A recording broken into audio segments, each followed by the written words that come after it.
Hello guys, स्वागत है आपका हमारा प्यारा सा चैनल जिसका नाम है एम करियर इंस्टीट्यूट। तो यहाँ पे आज हम स्टार्ट करने जा रहे हैं वेरी फर्स्ट चैप्टर जिसका नाम है द लिविंग वर्ल्ड। तो हमारे पूरे सराउंडिंग में जो जो लिविंग थिंग्स हमको दिख रही है हम आज उस पर डिस्कस करने वाले हैं। तो देखते हैं आज का।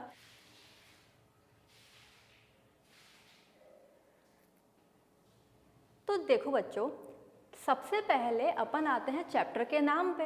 तो चैप्टर का नाम कहता है द लिविंग वर्ल्ड, मतलब इस पूरे वर्ल्ड में जितनी भी लिविंग थिंग्स है हम उसके बारे में बात करेंगे।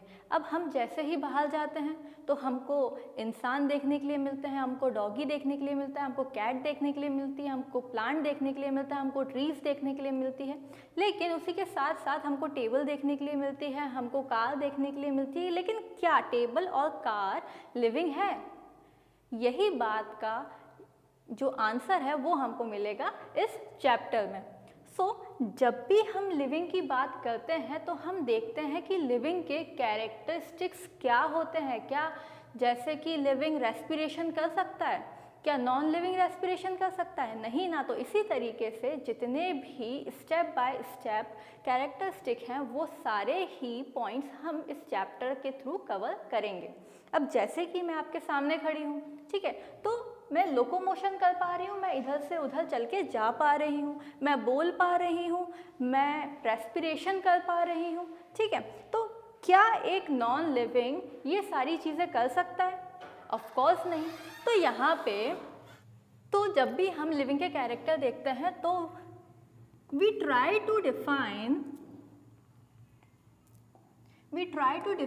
लिविंग।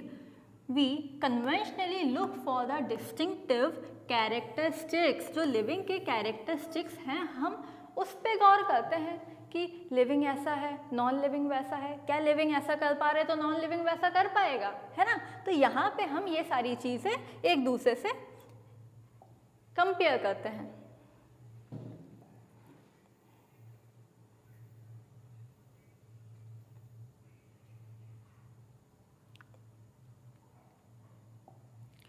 तो हम यहाँ पे अपना सबसे पहला कैरेक्टरिस्टिक डिस्कस करने जा रहे हैं जिसको हम बोलते हैं ग्रोथ। जैसे कि जब हम पैदा हुए थे तो हम इतने से थे, ठीक है। अब कोई ये मत कहना कि मैम मैं तो 12 साल की पैदा हुई थी, मैम मैं तो 12 साल का पैदा हुआ था। ऐसा किसी का ऐसा होता है क्या कभी? नहीं, ऐसा कभी भी नहीं होता, ठीक है। जब बेबी या फिर जब न्यू बॉर्न बर्थ लेता है तो वो छोटा सा होता है, फिर धीरे धीरे करते करते उसकी हाइट इंक्रीज हो जाती है। अब एनसीईआरटी हमसे क्या बोलती है कि जो ग्रोथ है, जो आपका धीरे धीरे बढ़ना, ये जो ग्रोथ है वो एक ट्विन कैरेक्टर है, ठीक है।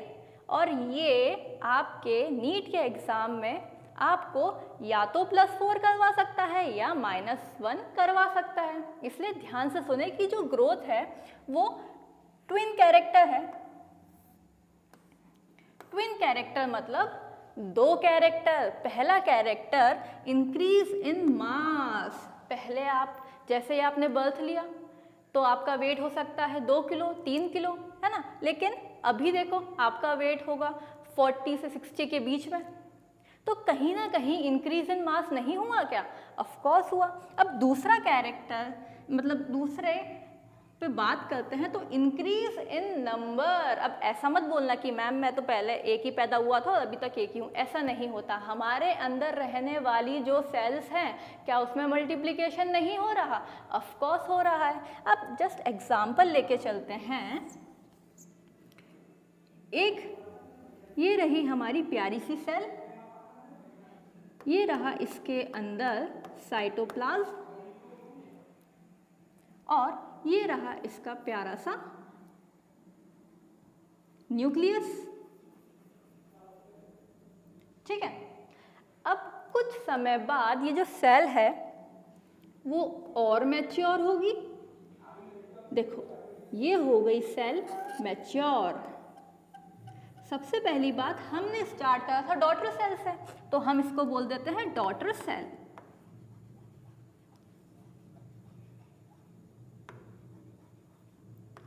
उसके बाद इसमें हुआ मैचुरेशन, उसके बाद इसमें हुई ग्रोथ। देखो ये तो आपको थोड़ी सी छोटी दिख रही है, ये आपको थोड़ी सी बड़ी दिख रही है, मतलब कहीं ना कहीं यहाँ पे मास बढ़ा है ना, तो कहीं ना कहीं यहाँ पे मास बढ़ा। तो पहले डॉटर सेल थी, अब अपन इसको बोल देते हैं मैच्योर सेल। ठीक है, डॉटर सेल जब मैच्योर सेल बनी तो इसमें इंक्रीज इन मास हुआ, मतलब हमारा पहला क्राइटेरिया फुलफिल हो गया। अब अपन बात करते हैं दूसरी। अब देखो ये पहले सेल डॉटर सेल थी, उसके बाद मैच्योर सेल हुई, क्या इसके कुछ समय बाद इसका डिवीजन नहीं होगा? ऑफ कोर्स इसका डिवीजन होगा। ये एक सेल दो सेल में कन्वर्ट हो जाएगी। देखो कैसे, एक ये सेल और एक ये सेल, इसका न्यूक्लियस बना देते हैं अपन। तो ध्यान दो बेटा कि एक सेल थी, उसमें इंक्रीज इन मास भी हुआ और उसमें डिवीजन जब हुआ तो इंक्रीज इन नंबर भी हुआ। जैसे पहले की ये एक सेल थी और एक सेल से ये कन्वर्ट हो गई डिवीजन के बाद, एक ये वाली सेल में और दूसरी ये वाली सेल में, मतलब एक से कितनी सेल बन गई? दो, इन द सेंस कि क्राइटेरिया फुलफिल हो गया, इंक्रीज इन मास भी हो रहा है यहाँ पे और इंक्रीज इन नंबर भी हो रहा है। अब दूसरी बात, पहली बात तो हमने यहाँ पे डिस्कस करी कि जो ग्रोथ है वो ट्विन कैरेक्टर है, ठीक है, और ये नीट के एग्जाम में भी आता है कि ऐसा कौन सा कैरेक्टरिस्टिक है जो आपको ट्विन कैरेक्टर बताता है, तो आपका आंसर जाएगा ग्रोथ। अब नेक्स्ट पॉइंट ये कि जो ग्रोथ है वो एक इर्रिवर्सिबल चेंज है। अब इस लाइन को, इस शब्द को समझने से पहले अपन लेते हैं एक एग्जाम्पल। फिर से आ जाते हैं अपने बचपन पे कि पहले हम छोटे थे, फिर धीरे धीरे हमारी एज बढ़ी। पहले हम 1 साल के थे, फिर 2 ईयर के हुए, फिर 3 ईयर के हुए, फिर 4 ईयर के हुए, ऐसे करते करते हमारी एज बढ़ती गई। क्या जब एज बढ़ रही थी तो क्या आपकी हाइट भी बढ़ रही थी? हाँ मैम, हमारी हाइट भी बढ़ रही थी। अब इसके बाद क्या आपकी हाइट बढ़ रही थी? मानो कि आप 12th क्लास में आ गए और इसके बाद आपकी हाइट धीरे धीरे छोटी होने लगी। क्या ऐसा कभी होता है? ऑफ कोर्स नहीं होता मैम, कैसी बात कर रहे हो आप, है ना? तो ऐसा कहीं भी नहीं होता। अब जो एक्सेप्शन केस है उसकी बात अपन बाद में करेंगे, बट नॉर्मली ऐसा तो नहीं होता, ठीक है। जैसे कि अपन एक डायग्राम के थ्रू समझते हैं। मेरा डायग्राम बड़ा गंदा बन रहा है, बट तुम समझ जाना।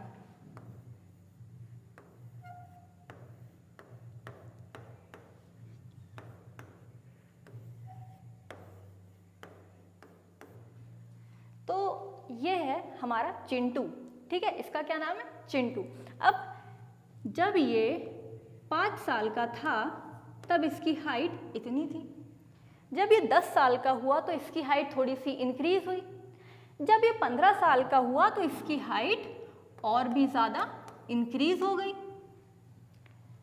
अब अगर मैं यहाँ पे ऐसा साइन लगा दूँ तो क्या कभी ऐसा होता है जनरल कंडीशन में, नॉर्मल कंडीशन में? मैम नहीं होता कि चिंटू की पहले हाइट बढ़ी फिर चिंटू की हाइट छोटी हो गई। Wow, magic! ऐसा कहीं देखा तुम लोगों ने? बिल्कुल नहीं देखा मैम, कैसी बात कर रहे हो आप? तो यहाँ से हमको ये समझ में आता है कि एक बार हाइट बढ़ गई तो वो कम नहीं होती। एक बार ये हाइट एक डायरेक्शन में चली गई तो वापस नहीं आती, इन द सेंस कि ये इर्रिवर्सिबल चेंज है। एक बार बढ़ जाए तो कम नहीं होता। इर्रिवर्सिबल मतलब रिवर्सिबल के आगे अपन अगर इर लगा देते हैं तो वो चेंज ऐसा चेंज हो जाता है कि वो बाद में वैसे ही कन्वर्ट नहीं हो सकता, ठीक है। देखो, growth, all living organisms grow. जितने भी लिविंग ऑर्गेनिज्म हैं वो ग्रो करते हैं। हम घर में छोटा सा पपी लाते हैं, कुछ साल बाद वो बड़ा हो जाता है। आपके घर में कोई न्यू बॉर्न आता है, कुछ साल बाद वो बड़ा हो जाता है। आपके घर में टेबल रखी है, कुछ साल बाद वो बड़ी हो जाती है। क्या हाँ कह रहे हो बेटा? बड़ी नहीं होती। क्यों? क्योंकि वो नॉन लिविंग थिंग है, ठीक है। पपी का एग्जाम्पल सही है, ह्यूमन का एग्जाम्पल सही है, लेकिन टेबल का एग्जाम्पल बिल्कुल गलत है। क्यों? क्योंकि वो एक नॉन लिविंग थिंग है।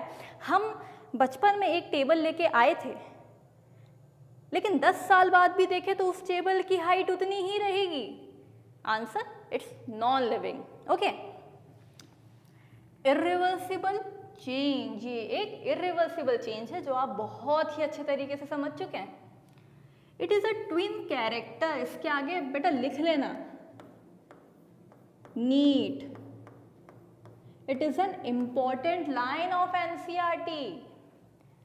अब आपको क्या करना है, एनसीईआरटी हमारे नोट्स बिल्कुल जो चील की नज़र होती है वैसे ही गड़ा के आपको एनसीईआरटी पढ़नी है। जो यहाँ पे आपको लाइंस प्रोवाइड की जा रही है, जो मटेरियल प्रोवाइड किया जा रहा है, बिल्कुल एकलव्य की तरह फोकस करके आपको पढ़नी है।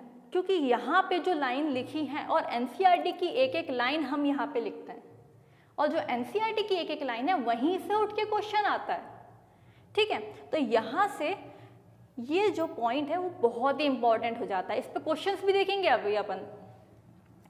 तो दूसरी बात कि ये कितने कैरेक्टर हैं, ये ट्विन कैरेक्टर है। पहला character increase in mass and दूसरा character increase in number. Okay,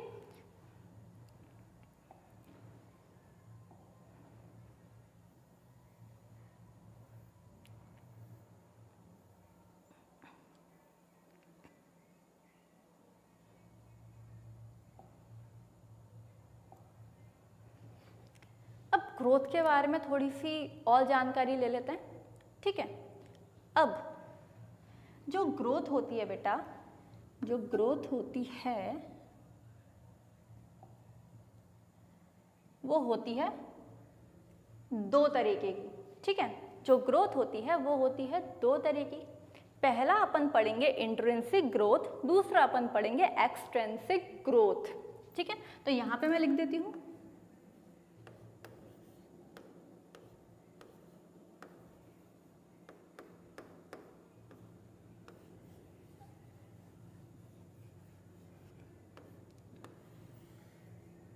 growth can be further divided into two categories.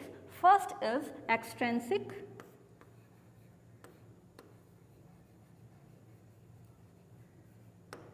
and the second will be intrinsic.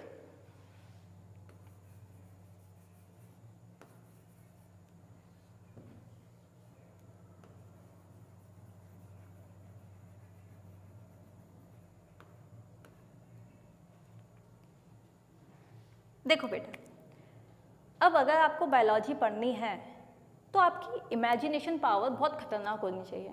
ठीक है, हम यहाँ से बोल बोल के आपको इमेजिन करवाएंगे और आप अपना ब्रेन चला चला के वहाँ से इमेजिन करेंगे। ठीक है, अब आगे जैसे कि मॉर्फोलॉजी हो गई, एनाटॉमी हो गई, तो यहाँ पे क्या होता है कि यहाँ पे बहुत ही ज़्यादा आपके पास आ जाते हैं एग्जाम्पल, जिसको याद रखना बहुत ही मुश्किल होता है। इसीलिए आपकी जो मेमोरी है, आपकी जो इमेजिनेशन पावर है वो स्ट्रांग होनी चाहिए, क्योंकि हम ऐसे ही पढ़ाते हैं, आपको पूरी स्टोरी बता देंगे और वो स्टोरी में आपको इतना मज़ा आएगा कि उसके थ्रू यहाँ पे आपको हो जाएंगे याद एग्जाम्पल। ऐसे ही अपन बात करते हैं एक्सट्रिंसिक ग्रोथ की। अब जो जीवन से बाहर चला जाता है, आपकी लाइफ से बाहर चला जाता है, उसको हम कहते हैं एक्स। ठीक है, मतलब आउटसाइड। एक्स मतलब होता है आउट साइड। इन मतलब होता है इनसाइड।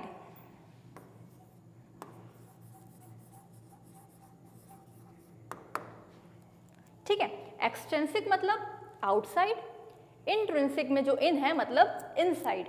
अब बात किसकी हो रही है? ग्रोथ की, है ना। तो यहाँ पे एक्सट्रिंसिक मतलब हो जाएगा ग्रोथ फ्रॉम आउटसाइड, इजी है ना।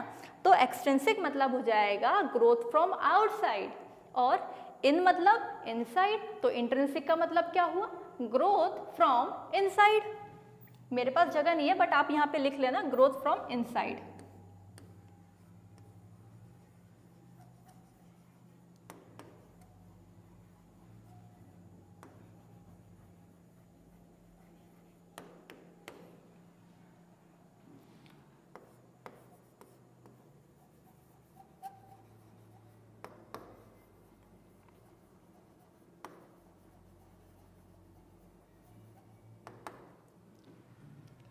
राइट, अब अपन आते हैं एनसीईआरटी की लाइन बाय लाइन पे। एनसीईआरटी हमसे कहती है कि in plants these growth by cell division occurs continuously throughout their life span। बात समझ में आई? अगर आप 12th अभी अभी पढ़ के आए हो तो आपको याद होगा कि लाइफ स्पैन की डेफिनेशन क्या होती है। लाइफ स्पैन होता है कि जहाँ से बर्थ होता है वहाँ से लेके नॉर्मल डेथ तक का जो ड्यूरेशन तक का जो पीरियड होता है उसको हम बोलते हैं लाइफ स्पैन।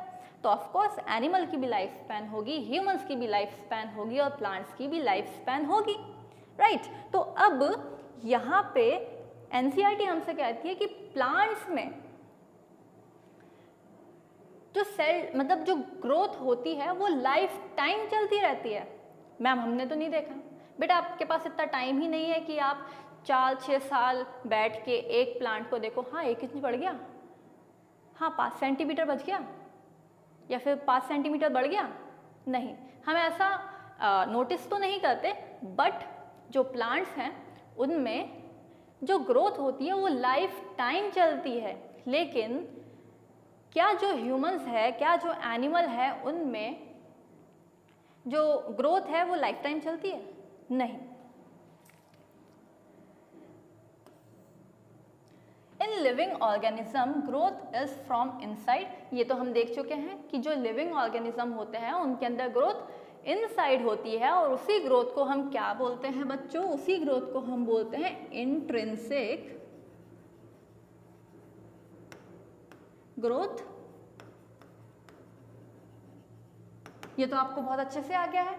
अब दूसरी बात, growth therefore can not be taken properly of. देखो ये लाइन हमको कहना क्या चाह रही है, ये अपन समझेंगे एक एग्जाम्पल के थ्रू। ये आपने लिख लिया हो तो मैं रफ कर देती हूँ, एक बार जल्दी से स्क्रीनशॉट ले लीजिए। अब ये एनसीईआरटी की लाइन थोड़ी सी डिफिकल्ट है और डिफिकल्टी को आसान में बदलना यही तो है एम करियर इंस्टीट्यूट की खासियत, है ना। तो अब अपन इसको समझते हैं एक एग्जाम्पल से। तो एग्जाम्पल भी एक कहानी है। बहुत साल पहले की बात है, जब अर्थ की जो प्लेट्स हैं, अर्थ की जो सरफेस है, अर्थ की जो प्लेट्स हैं, वो एक दूसरे के ऊपर ओवरलैप हो जाती है। जैसे कि ये अर्थ की एक प्लेट है, ये अर्थ की दूसरी प्लेट है, ये एक दूसरे के ऊपर ओवरलैप हो गई, तो यहाँ से फॉर्मेशन होता है माउंटेन्स का। देखो तो एक ये सरफेस हो गई है और दूसरी ये सरफेस हो गई है, ठीक। अब तूफान चली, आंधी आया, तो इसके ऊपर बहुत सारी लेयर्स चढ़ती गई। जैसे कि एक ये चढ़ गई, दूसरी, तीसरी, चौथी, पांचवी, ऐसे करते करते 1000 नहीं इनफाइनाइट लेयर चढ़ गई, ठीक है। तो बस ये चढ़ती जा रही है।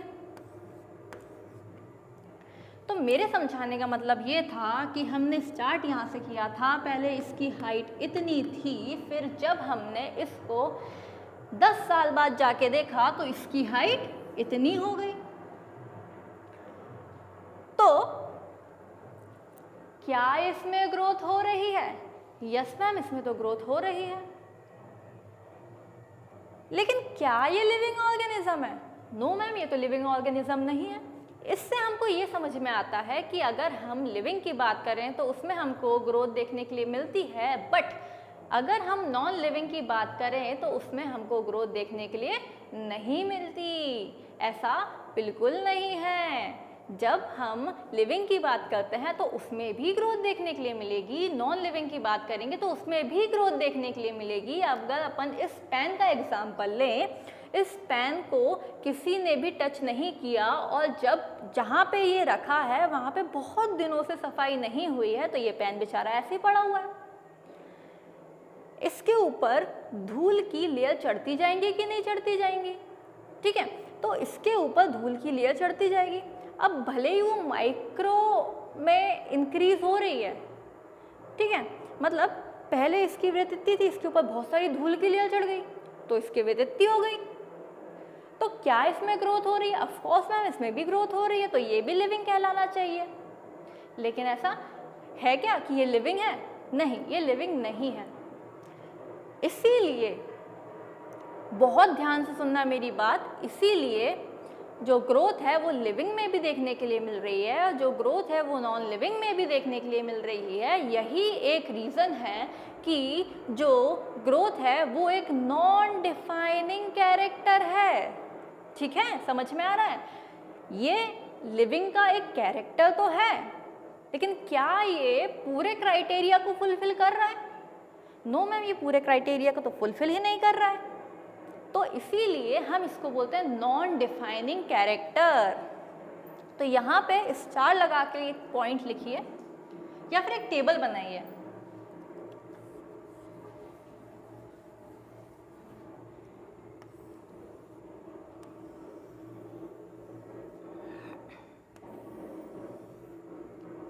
पहला कैरेक्टर,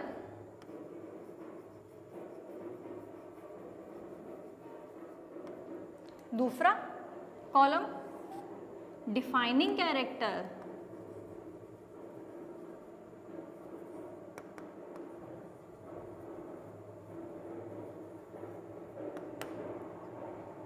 और बात किसकी कर रहे हैं? ग्रोथ की।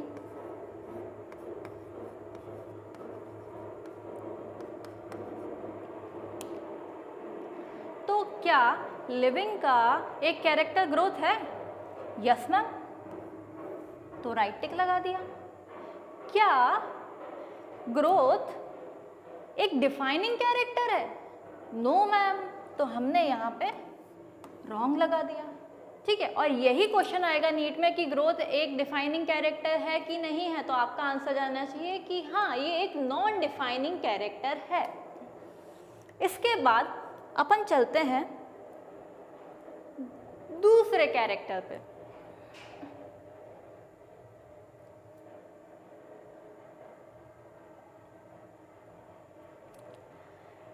तो रिप्रोडक्शन एक ऐसा टॉपिक है कि हम 8th क्लास से पढ़ते हुए आ रहे हैं, बट फिर भी हम यहाँ पे इसको बहुत ही अच्छे से समझेंगे। रिप्रोडक्शन होता क्या है? री मतलब होता है अगेन, फिर से। प्रोडक्शन मतलब होता है किसी चीज का प्रोड्यूस होना। री मतलब अगेन,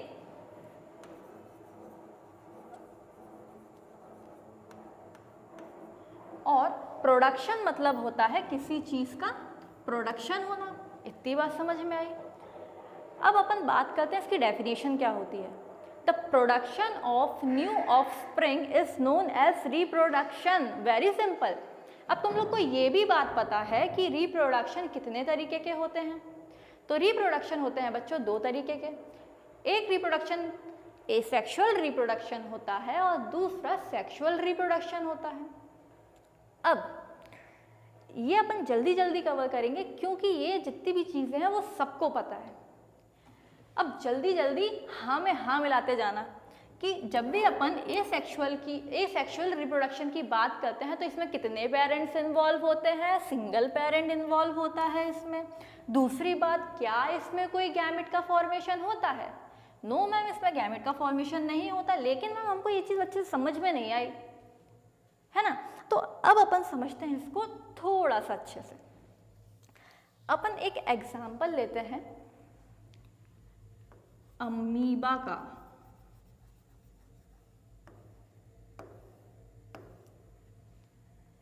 ये है हमारा क्यूट सा डॉटर अमीबा।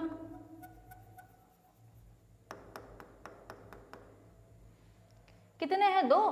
नहीं बेटा, एक ही है।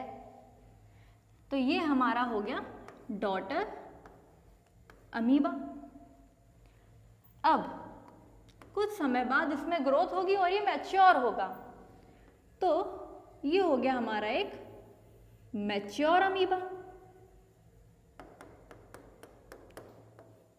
M for mature, A for amoeba. ये हो गया हमारा मैच्योर अमीबा। अब जब ये मैच्योर हो गया तो क्या ये खुद को डिवाइड करेगा? ऑफ कोर्स ये खुद को डिवाइड करेगा। तो इसने क्या किया, इसने छोटे छोटे दो क्यूट से डॉटर अमीबा का फॉर्मेशन कर दिया। देखो कहानी ऐसी है कि हम एक एग्जाम्पल लेके चल रहे हैं एसेक्सुअल रिप्रोडक्शन का। तो एसेक्सुअल रिप्रोडक्शन में हमने एग्जाम्पल लिया एक अमीबा का, ठीक है। अमीबा का डायग्राम सबने देखा होगा, ठीक है, और नहीं भी देखा है तो अपन एनसीईआरटी में देख लेंगे। तो अमीबा एक यूनिसेल्युलर ऑर्गेनिज्म है। अब मैंने कहानी स्टार्ट करी डॉटर अमीबा से। जब मैंने डॉटर अमीबा से कहानी स्टार्ट करी तो ये कुछ समय बाद मैच्योर अमीबा में कन्वर्ट होगा और उसके बाद ये बनाएगा अपने दो डॉटर अमीबा, दो प्यारे प्यारे से डॉटर अमीबा। तो क्या आपको यहाँ पे कोई दो पेरेंट दिख रहे हैं? मेरे को ही नहीं दिख रहे बच्चा, तुमको कहाँ से दिख रहे हैं? तो यहाँ पे हमने लिया एक ही अमीबा था, वो पहले डॉटर अमीबा था, फिर उसने खुद को मैच्योर किया, उसके बाद उसने खुद को ही डिवाइड कर लिया। मतलब बात तो एक ही की हो रही है ना। तो यहाँ पे वन पेरेंट इन्वॉल्व हो रहा है, सिंगल अमीबा की बात करी है ना, इसीलिए यहाँ पे एक ही पेरेंट इन्वॉल्व हो रहा है और वो दो डॉटर अमीबा का फॉर्मेशन कर रहा है। उसके बाद क्या तुम लोगों ने यहाँ पे कहीं गैमेट का फॉर्मेशन देखा? नहीं मैम, यहाँ पे तो हमने कहीं गैमेट का फॉर्मेशन देखा ही नहीं, इसीलिए सिंपल नो गैमेट्स, इसमें कोई गैमेट इन्वॉल्व नहीं होते।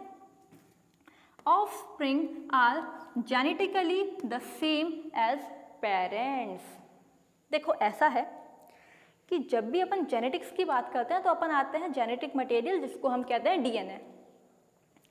अब जब भी हम दो चीज़ों को मिक्स करेंगे तो कोई तीसरी चीज़ नहीं बननी चाहिए, लेकिन यहाँ पे जब कुछ मिक्स हो ही नहीं रहा है न्यू चीज़, तो कैसे ही थर्ड चीज़ बन जाए, ठीक है।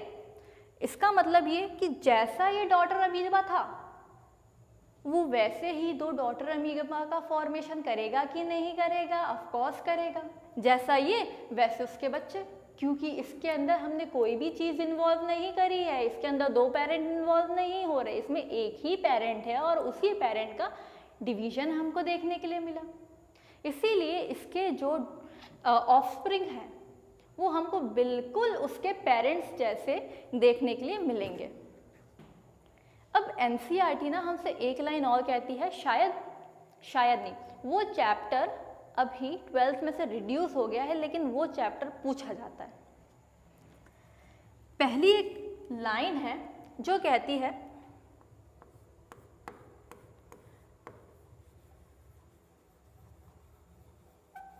मॉर्फोलॉजिकली एंड फिजियोलॉजिकली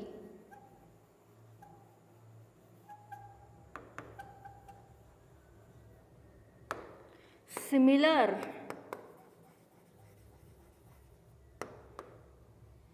यहाँ पे हमने देखा मॉर्फोलॉजिकली बेटा मतलब बाहर से देखने में वो बिल्कुल अपने पेरेंट्स की तरह दिख रहा है, फिजियोलॉजिकली नहीं, जेनेटिकली।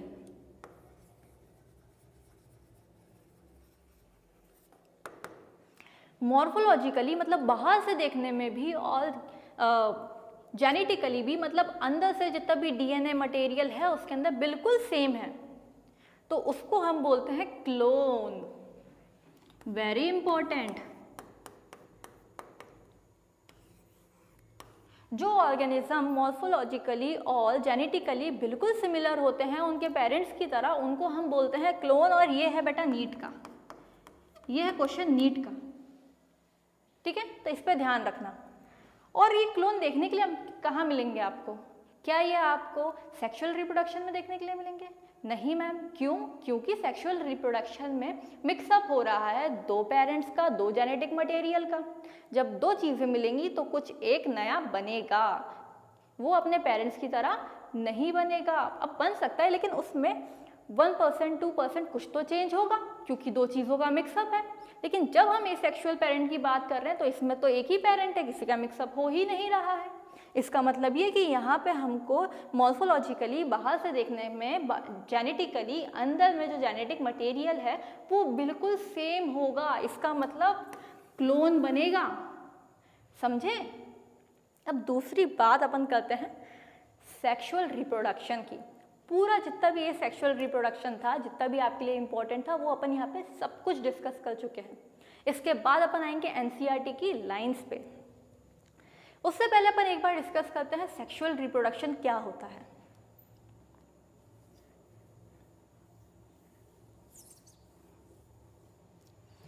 जब भी अपन सेक्सुअल रिप्रोडक्शन की बात करते हैं तो यहाँ पे कितने पेरेंट्स इन्वॉल्व होते हैं? 2।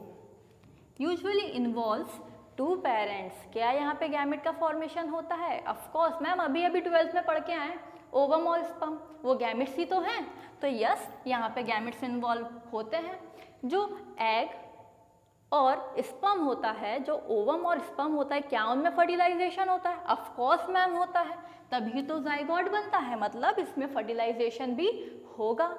दूसरी बात, जब यहाँ पे 2 चीज़ें मिक्स हो रही हैं, ये तो मैं इतने बार कह चुकी हूँ, तो आपको याद हो ही गई होगी, है ना, कि यहाँ पे जब 2 चीज़ें मिक्स हो रही हैं तो क्या वो जेनेटिकली बिल्कुल सिमिलर होगा अपने पेरेंट्स जैसे? नहीं, उसमें एक डिफरेंस आएगा। Offspring are genetically different. जो ऑफस्प्रिंग बनेगा वो जेनेटिकली डिफरेंट होगा from each of the parents, उसके एक सिंगल पेरेंट से। ठीक है, तो अब अपन चलते हैं आगे।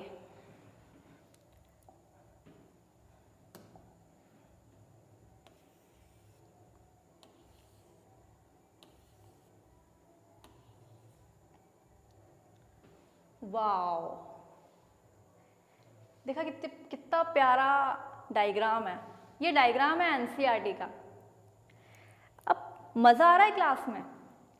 अब इसी तरीके की इंटरेस्टिंग क्लासेस को देखने के लिए, इसी तरीके से अपना नॉलेज बढ़ाने के लिए जल्दी से सब्सक्राइब करिए एम करियर इंस्टीट्यूट को।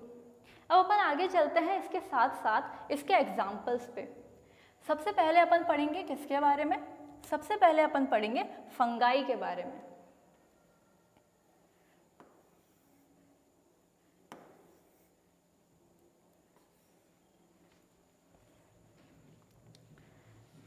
Fungi multiply and spread easily due to millions of asexual spore they produce.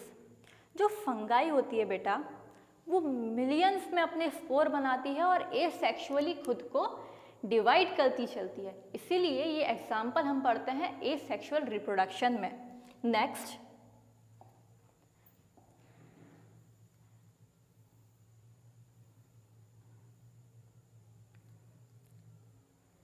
अब अपन आते हैं अपने दूसरे एग्जाम्पल पे। पहला अमीबा। ये तो अमीबा आपने देख ही लिया होगा। इसके अंदर होता है बाइनरी फिजन, मतलब कि पहले एक पेरेंट अमीबा था, उसमें मैचुरेशन हुआ। मैचुरेशन होने के बाद यहाँ पे होता है पहले कैरियोकाइनेसिस। कैरियो का मतलब होता है न्यूक्लियस। ये टर्मिनोलॉजीज आप लिख लीजिए।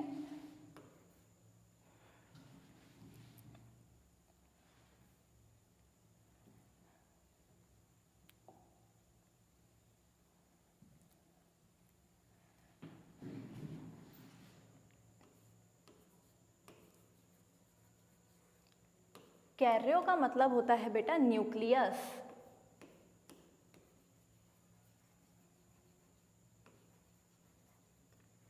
Next, kinesis.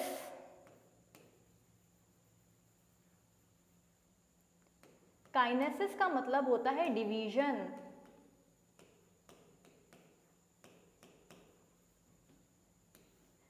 आज पेन भी अपने रंग दिखा रहा है, देखो, रेड ग्रीन, रेड ग्रीन। तो यहाँ पे, अरे यार, तो यहाँ पे जब भी हम अमीबा की बात करते हैं तो ये बाइनरी फिजन के द्वारा अपना डिवीजन करता है। तो सबसे पहले क्या होता है, एक डॉटर अमीबा होता है, उसमें मैचुरेशन होता है, जो अभी अपन ने पहले देखा। उसके बाद सबसे पहले होता है कैरियोकाइनेसिस, सबसे पहले होता है न्यूक्लियस का डिवीजन, ठीक है। फिर उसके बाद यहाँ पे आपको दिख रहा होगा न्यूक्लियस डिवाइड हो गया, जिसको हमने बोला कैरियोकाइनेसिस। उसके बाद अपन आते हैं कि यहाँ पे आपको देखने के लिए मिलेगा कि जो साइटोप्लाज्म है अपना, वो भी डिवाइड होता चला जा रहा है। पहले न्यूक्लियस डिवाइड होगा, उसके बाद साइटोप्लाज्म डिवाइड होगा। जब न्यूक्लियस डिवाइड होता है तो उसको बोलते हैं कैरियोकाइनेसिस। जब साइटोप्लाज्म डिवाइड होता है उसको बोलते हैं साइटोकाइनेसिस। Very simple. साइटो मतलब होता है साइटोप्लाज्म और काइनेसिस का मतलब तो पता ही है आपको। काइनेसिस मतलब होता है डिवीजन। तो देखो, पहले कैरियोकाइनेसिस हुआ, फिर साइटोकाइनेसिस हुआ, उसके बाद 2 डॉटर अमीबा, 2 डॉटर सेल हमको देखने के लिए मिल गए। इस पूरी प्रोसेस को हम बोलते हैं बाइनरी फिजन। और इम्पॉर्टेंट है कि बाइनरी फिजन किस में पाया जाता है, तो आपका आंसर जाएगा अमीबा। ठीक है, इसका क्वेश्चन भी आएगा आगे, इसीलिए चील की नजर बेटा, चील की नजर। देन अब अपन बात करते हैं ईस्ट की।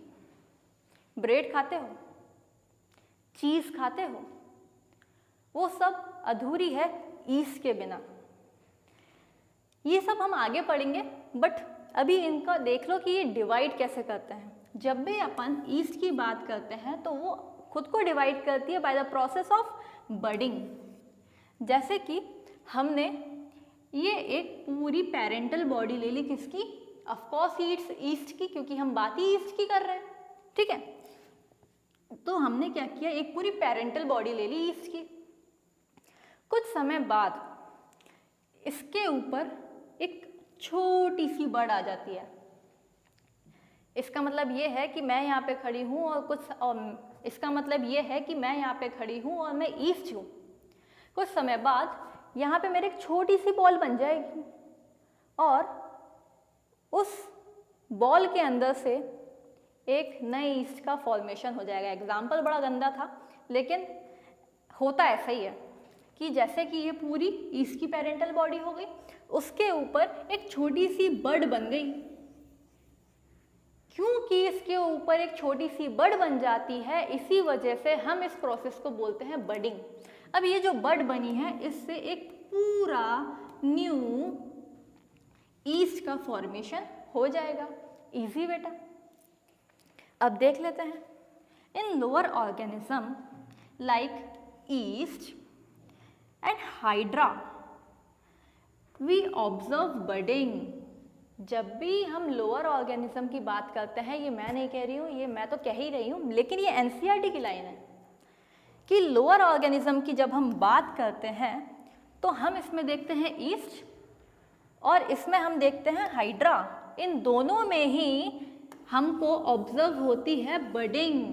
तो अगर एग्जाम में क्वेश्चन आता है कि बडिंग किस किस में देखने के लिए मिलती है, पहला ऑप्शन हाइड्रा, दूसरा ऑप्शन ईस्ट, तीसरा ऑप्शन अमीबा और चौथा option first and second both. तो तुम तो अमीबा लगा के आओगे? नहीं, तुम लगा के आओगे पॉइंट नंबर 4, क्योंकि तुम लोगों ने पढ़ लिया है कि जो बडिंग की प्रोसेस है वो हमको देखने के लिए मिलती है ईस्ट में और हाइड्रा में। बिल्कुल ऐसी गलती मत करना, अमीबा बिल्कुल लगा टिक करके मत आना, क्योंकि उसमें होता है binary fission. Okay, clear? Let's go to the next slide.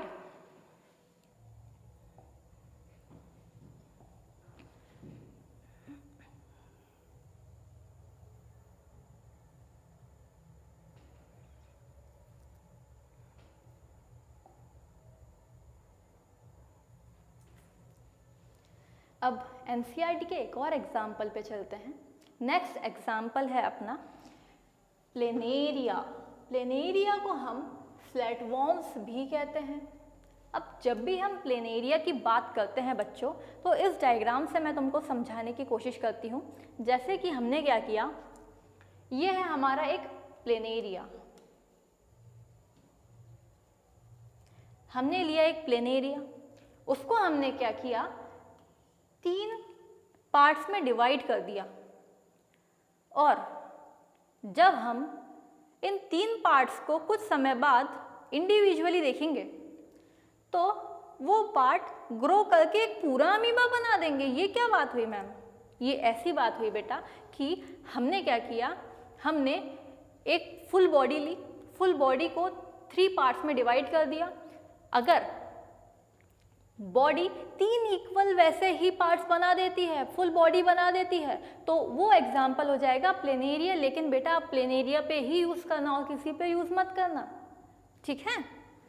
तो आओ देखते हैं प्लेनेरिया। प्लेनेरिया मतलब flatworm. We observe true regeneration.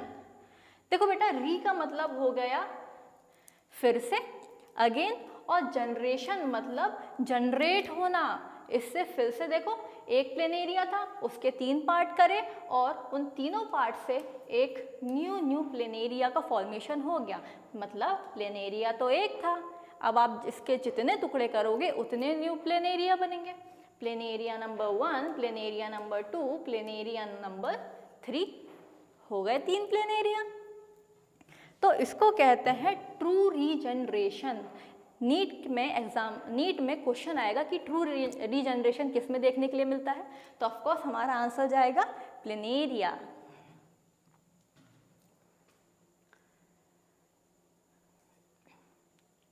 Fungi, filamentous algae, protonema of mosses, all easily multiply by fragmentation. When we come to unicellular organism like bacteria, unicellular algae, amoeba reproduce synonymous with growth. देखो बेटा, अब NCERT की एक बहुत ही confuse line है कि reproduction अभी हम पढ़ रहे हैं, लेकिन यहाँ पे बैक्टीरिया की बात करें, यूनिसेल्युलर की बात करें, अमीबा की बात करें, तो इन सभी में जो रिप्रोडक्शन हो रहा है उसको कंपेयर कर दिया बिल्कुल ग्रोथ से। बिल्कुल बोल दिया जो रिप्रोडक्शन है वो तो पर्यायवाची है ग्रोथ का। ऐसा कैसे? आओ समझो ऐसा कैसे। इसी एग्जाम्पल से समझते हैं। पहली बात, इसको समझने से पहले आपको पूरा पता होना चाहिए ग्रोथ के बारे में। तो ग्रोथ एक बार रिवाइज कर लेते हैं। ये एक रिवर्सिबल चेंज है, ठीक है मैम। ये ट्विन कैरेक्टर है। कौन कौन से कैरेक्टर? एक increase in mass and increase in number, ठीक है। बस इतना तुम लोग को पता होना चाहिए, तो पूरी कहानी तुम्हारे मुट्ठी में। अब सुनो कैसे। हमारे पास एक प्लेनेरिया था, समझ में आई? हमारे पास एक प्लेनेरिया था, उसको हमने कट करा, उसको हमने कट करा 3 इक्वल पार्ट्स में, 1, 2, 3। उससे क्या हुआ? नंबर 1, नंबर 2, नंबर 3, 3 प्लेनेरिया बन गए हमारे पास, ठीक है। अब हमने एक एग्जाम्पल पढ़ा था ग्रोथ में। आओ देखो, ये रहा हमारे पास एक डॉटर सेल। डॉटर सेल में डॉटर सेल में मैचुरेशन हुआ तो ये मैच्योर सेल बन गई। मैच्योर सेल बनने के बाद इसमें हुआ डिवीजन, तो इसने अपने 2 डॉटर सेल बना दिए, एक ये, और ग्रोथ की डेफिनेशन थी increase in number and increase in mass. तो देखो, एक प्लेनेरिया से बन गए 3 प्लेनेरिया, 1, 2, 3। एक सेल से बन गए 2 सेल्स, 1, 2। तो क्या यहाँ पे इंक्रीज इन नंबर नहीं हो रहा है? ऑफ कोर्स देखने के लिए मिल रहा है। बूम मैम, क्या हो गया? ये एक से बन गए 3, एक से बन गए 2, मतलब इंक्रीज इन नंबर, और ये तो डेफिनेशन है ग्रोथ की। इसीलिए एनसीईआरटी हमसे कहती है कि जो ग्रोथ है वो रिप्रोडक्शन की बिल्कुल सिनोनिम है, बिल्कुल पर्यायवाची है, बिल्कुल सेम है। समझ में आया? Let's go to the next slide.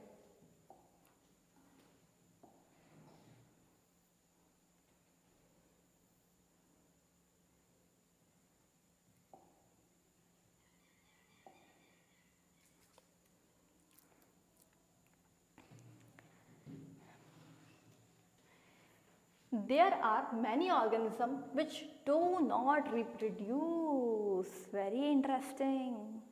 कुछ ऐसे ऑर्गेनिज्म भी होते हैं जो रिप्रोड्यूस नहीं करते। फिर कैसे दे दी है डेफिनेशन कि ये कैरेक्टरिस्टिक है ग्रोथ का?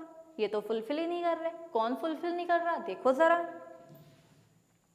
म्यूल खच्चर, स्टेराइल वर्कर बीस, देन इनफर्टाइल ह्यूमन। कुछ ऐसे ह्यूमंस होते हैं जो रिप्रोडक्शन नहीं कर पाते, अपना ऑफस्प्रिंग प्रोड्यूस नहीं कर पाते, इसी में एग्जाम्पल आ जाएगा म्यूल, क्योंकि वो भी रिप्रोडक्शन नहीं कर पाएगा। अब अगर अपन मधुमक्खी की बात करें तो यहाँ पे एक क्वीन होती है और बाकी सारी वर्कर बीस होती है। इन द सेंस जो क्वीन होगी उसको ही अधिकार होगा रिप्रोडक्शन का, बाकी सारी जो वर्कर बीस होंगी उनको कोई अधिकार नहीं है रिप्रोडक्शन का। तो मैम वो तो लिविंग है, तो ये कैरेक्टर कैसे दे दिया? इसीलिए बोला जाता है कि जो रिप्रोडक्शन है वो एक कैरेक्टर तो है, लेकिन ये एक डिफाइनिंग कैरेक्टर नहीं है लिविंग का। तो उसी तरीके से हम फिर से एक टेबल बनाएंगे। यहाँ पे हम कैरेक्टर के बारे में लिखेंगे कि हमारा कैरेक्टर है रिप्रोडक्शन,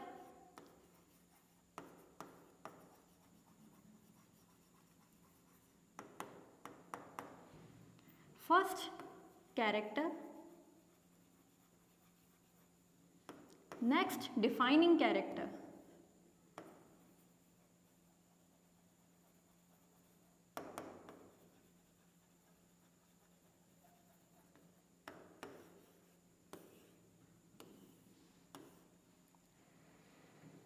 मैम अभी हमने बात करी रिप्रोडक्शन की, तो रिप्रोडक्शन लिविंग का एक कैरेक्टर है?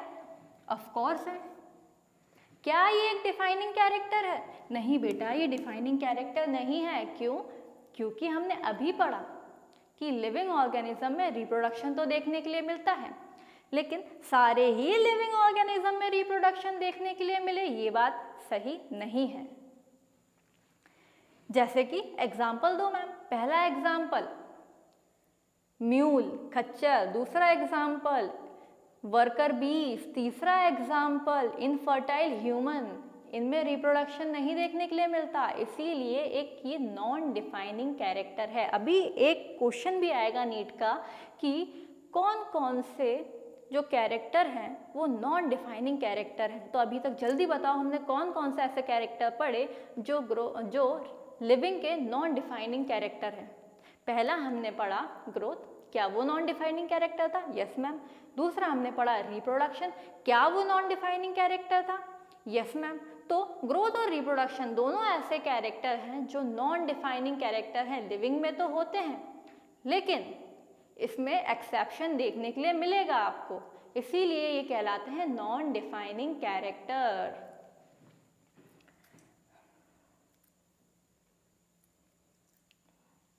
Hence, reproduction is also cannot at all inclusive defining character। इसीलिए जो reproduction है उसको हम ऐड नहीं कर सकते डिफाइनिंग कैरेक्टर में। Next, organism of course no non-living object is capable of reproduction or replicating itself।